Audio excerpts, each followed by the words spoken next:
Hello everybody, I'm back again. It's time for another episode of What's in the Box. And today, I have a treat. I've got a brand new kit, a totally new tool kit from Revell, just released. And as far as I can tell, none of the US retailers have this kit in stock. I looked at Sprues Brothers, I looked at Scale Hobbyists, neither one of them have this available for sale. I ordered this from a UK dealer and paid a premium for it, about 42 bucks, plus another 5 or so to ship it. Ouch. But it's now available in the US from another eBay dealer called STVB, and they're completely reliable, and it's only $19.95, plus I think he's charging another 5 to ship it, which is a great deal. So here it is. Voila, the new 1/32 scale Spitfire Mk. This is kit number 3986, and when I mean new, here it is. 2014, just released. It's been in the UK for a while, been in Europe for a while, but just now available here in America. And of course, like I said, I did have to order this from a UK dealer, but I've got it. I'm over it. So, and I think this is significant because Revell is continuing their tradition of building extremely detailed, new tooled, highly accurate molding 1/32 scale kits at an incredible price. Because at $19.95 from that eBay dealer that I mentioned, it's incredible. I mean, the amount of value inside this kit. I've taken a peek, took a little bit of a closer look, but we're going to get inside and take a look at the plastic, and I'll show you guys a closer look at that, and you guys, of course, can let me know what you think down in the comments below. So, what else do we have? Now, I am not an expert on Spitfires. I know the Mark IIA is an early variant. This is more than likely going to be a Battle of Britain vehicle. This is not a cannon-armed variant. So if you go by the box art, you'll notice the 4 .303 caliber machine guns in the wings. So they're rifle caliber machine guns. They learned their lessons from the non-cannon versions. That was I think the idea behind the Mark V, which had the 20mm Hispano Suizes installed. So I don't think there were any major engine modifications between the Mark II and Mark V. I think it mostly had to do with armament. Alex and Chris, if you guys are watching, you're the Spitfire experts. You can let me know. And by the way, I don't even think you guys have done a review of this kit yet. So, Chris, if I'm wrong, you can correct me. I hope you get to watch it. But anyways, beautiful box art. Typical beautiful box art from Revell. We've got Heinkel 111s here in the distance. There's some 109s. Anyways, but it's great looking art. Now, on the side of the box, we have some photographs of the completed model.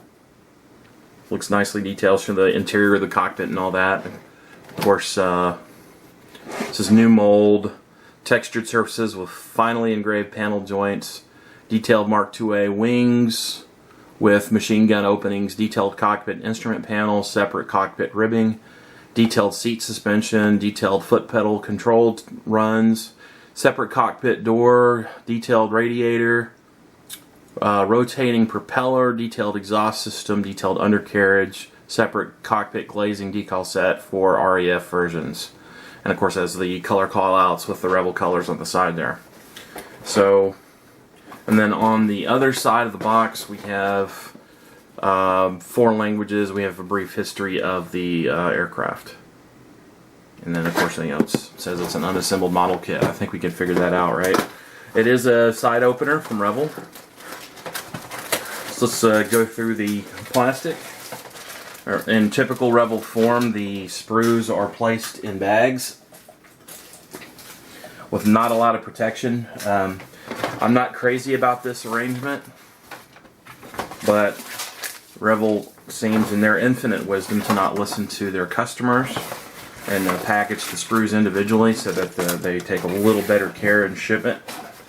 But for what these kits cost, maybe we can't complain because they're awfully affordable for the price. So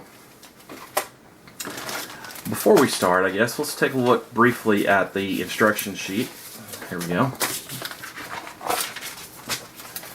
And it is the non-stapled booklet style in what appears to be about 8.5 by 12 paper. It says printed in Germany, 2014. GmbH, subsidiary of Habaco Inc. And brief history of the aircraft in German and then English on the front page. To the second page, we have all of the wonderful safety information: the don't eat your model, the don't make love to your model, all of that, the call outs for the different supplies that you'll need, and the symbology inside the instructions for the model. All of that's, of course, included in the beginning. Color callouts and the description of the colors used. Of course, it'll be all Revell color callouts. And a really nice looking sprue map here right before the construction begins. So as we move into steps 1 through 6 on this first page here, we have the construction of the cockpit, and it's really nicely looking. Like I said, I'm not anywhere near as experienced or knowledgeable about the Spitfire as I am the 109. I have a lot of research material on the 109, so I certainly know a lot more. But steering yoke looks really nicely detailed according to the photographs here in the assembly instructions. I will say this: they seem to be very concise and easy to follow. These illustrations are large, and the steps seem to be pretty simple.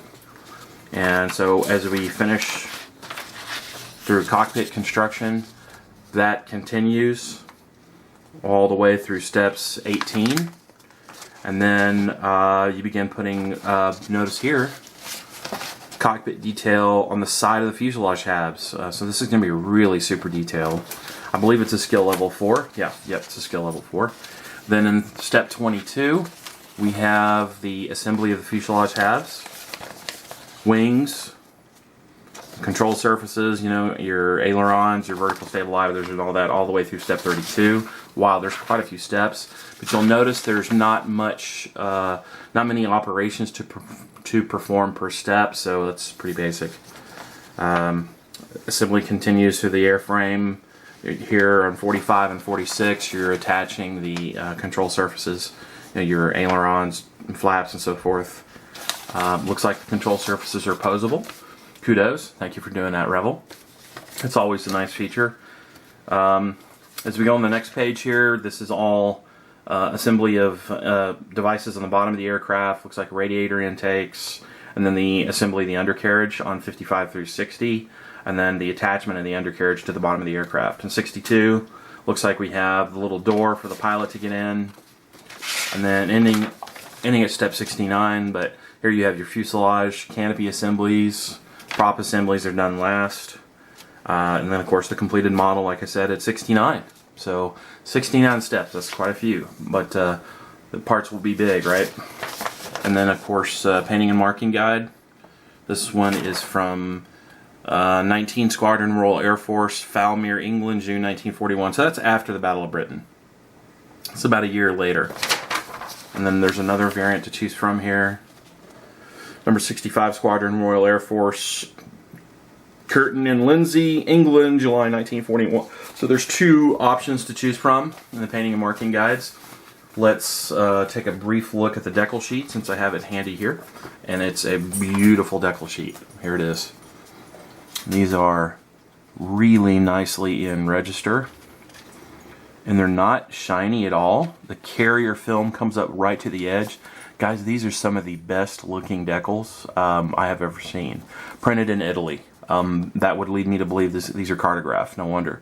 The cockpit instrument decals are impressive. Let me share those with you. Take a look. They're beautiful. And just the colors on these, they're perfectly flat. These are some of the best looking decals I have ever seen. Maintenance stencils, look at the detail there. It's just absolutely gorgeous. No complaints there. And a nice little wax paper sheet to protect the decals in storage. So let's take a look at the plastic. It's already getting to be a long review, but I wanted to do a nice review since this is a brand new kit. And this first Peru consists of bottom of the wings. And true to Revell's statement, we have Wonderfully recessed panel lines and lots and lots and lots of rivets. A beautiful looking detail. Look at these access hatches on the bottom of the wing. You guys, I think, can see those pretty well. It's impressive. They've done a first-rate job in the moldings. So that's the bottom half sprue there. Bottom of the wings, rather. And then I have 2 more sprues here, which consist of fuselage halves. And look at the rivet detail. It's really something to behold. The detail on this kit, guys, is some of the best I've seen. But, you know, that's what we should expect from a brand new kit, right? This is an all-new tool. I'll let you guys get a closer look at that.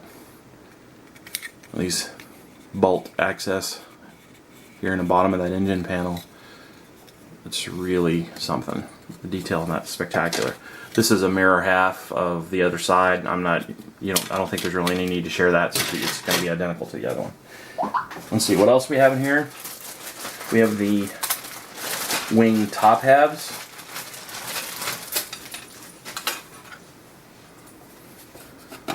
Here you go. Really nice raised detail where it mattered. And then, of course, fine rivet detail and recessed panel lines. They're just beautiful. Let you guys take a look at that. Fantastic job, Revell. Way to go, buds. Alright, this next bag of sprues is all the filigree parts, as my friend Hamilker would say.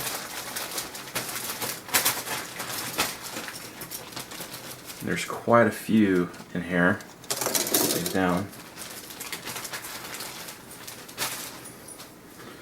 The nose of the spinner. Nicely rendered, very crisp. You'll notice thin. So that would be to scale. They did a fantastic job with it. Set down. Here we have vertical stabilizers, horizontal stabilizers with nice detail around them. Nice rivet detail. You know, in the 109, these are all fabric covered. These appear to be metal, so that's very nice. And they did a fantastic job. You'll look at the rivet detail on that. It's exquisite. So these are all superb, no complaints. And then we have some of the cockpit detail here. That's where some of the instrumentation goes for the cockpit panel.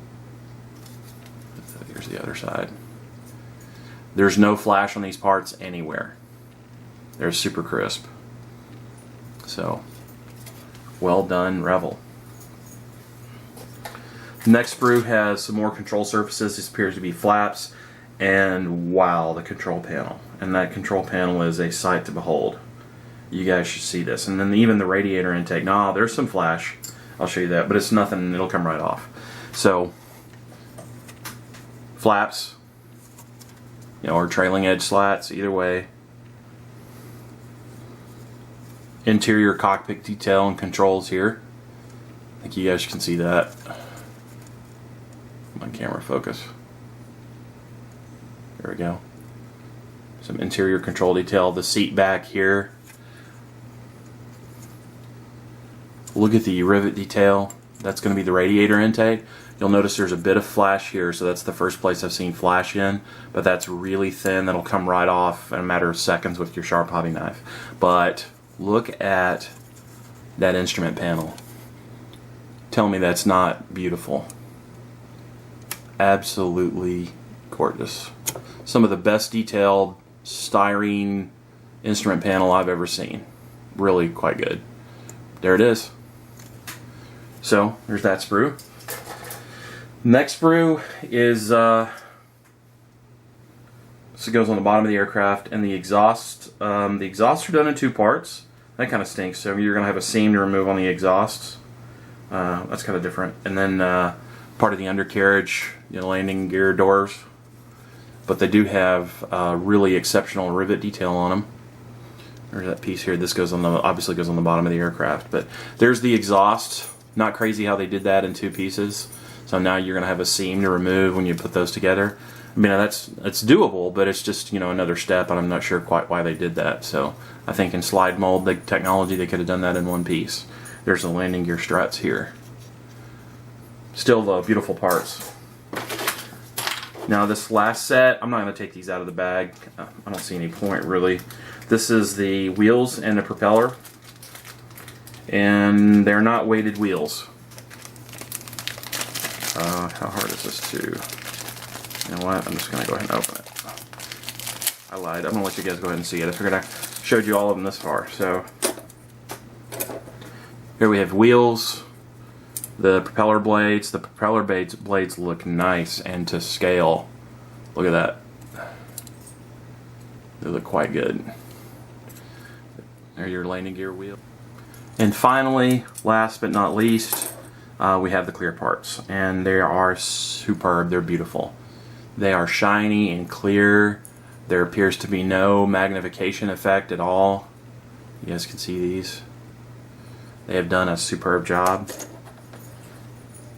Some more clear parts. Rest of the canopy. Overall, this kit is really impressive.